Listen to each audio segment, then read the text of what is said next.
ആ വിനോദേ വാ കേറി ഇരിക്ക്. ആ ഇത് വഴിയാന്ന് അച്ഛനും മക്കളെല്ലാം പോവാൻ കഴിഞ്ഞേ. ഇവനൊരു മൊബൈല് പഠിക്കാൻ വേണ്ടിട്ടാണ്. നിഷാൻ ഇലക്ട്രോണിക്സ് എന്നാ പഠിക്കുന്നത്. ഇവന് മൊബൈല് മേടിച്ചു കൊടുക്കാനാ. ഇവനൊന്നും ഇത്ര ചെറുതില് മൊബൈലൊന്നും മേടിച്ചു കൊടുക്കണ്ട. നമ്മൾ അനീഷാട്ടിനെ അറിയില്ലേ? അനീഷാട്ടിന്റെ ചെക്കൻ മൊബൈലിനെ കൊണ്ട് കളിച്ച് ചെക്കന് കണ്ണ് കാണുന്നില്ല. ചെക്കൻ ഇപ്പൊ കണ്ണട വെച്ചിട്ടാ പോകുന്നത്. ഇപ്പൊ എന്തെങ്കിലും അസുഖം പറയുന്ന വെച്ചാല് മൊബൈൽ അഡിക്റ്റ് ആവല്ല. എന്തെല്ലാം സംഭവം നടക്കുന്നു. നിങ്ങൾക്കൊന്നും വേറെ പണിയില്ല. ഓന് മൊബൈൽ കുറച്ച് വലുതായിട്ട് മേടിച്ചു കൊടുത്താ പോരെ.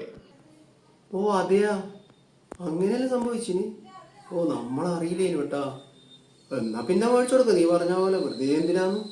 എന്നാ പോലെ പിന്നെ മേടിച്ച പോരെ. സൈക്കിൾ ഉണ്ടായിട്ട് നമ്മളെല്ലാം വിനോദ അച്ഛനും മോനും എങ്ങോട്ടാ പോകുന്നു?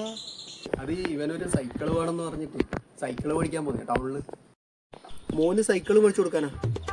നമ്മളെ ദിനേശാട്ടനില്ലേ, ചെക്കൻ സൈക്കിൾ വേണമെന്ന് പറഞ്ഞിട്ട് മേടിച്ചു കൊടുത്ത് അന്നെ വീണിട്ട് ഇവിടുത്തെ എല്ല് പൊട്ടിയിട്ട് 3 മാസം അതും കൊണ്ട് എന്നത്. വെറുതെ നിങ്ങൾ വേണ്ടാത്ത പണിക്കൊന്നും നിൽക്കണ്ട. ഓർക്ക് വല്ല ഫുട്ബോളോ ക്രിക്കറ്റ് ബോളോ അങ്ങനെ എന്തെങ്കിലും മേടിച്ചു കൊടുക്കുക. അവരതിനെ കൊണ്ട് തട്ടിക്കളിക്കട്ടെ. ഓ അതെയാ, എന്നാ പിന്നെ മേടിക്കാല്ലേ സൈക്കിള് അല്ല മോനെ.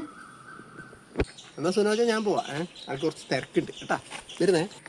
എന്നാ ഓക്കെ മോനെ, പോട്ടെ.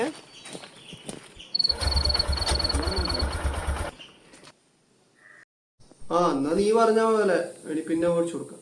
എന്നാ മോനെ ഒന്ന് കുടിക്കാനെടുക്കണോ അവന്?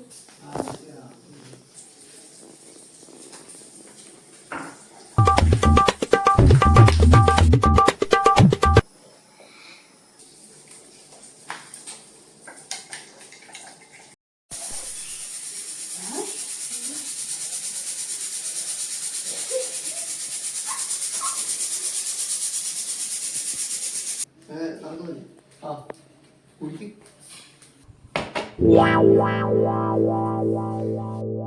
കുടിക്ക്. ഞാൻ കുടിക്കാം.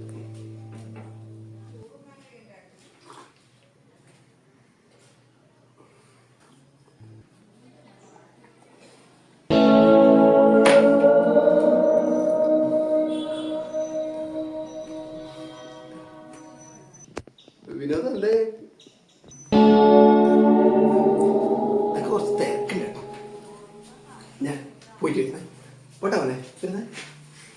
എന്നാ വിനോദം ഒരു ദിവസം തിരക്കില്ലാണ്ട് വാട്ടാ. വിനോദിന് എന്നാ വിളി ഓടുന്നു.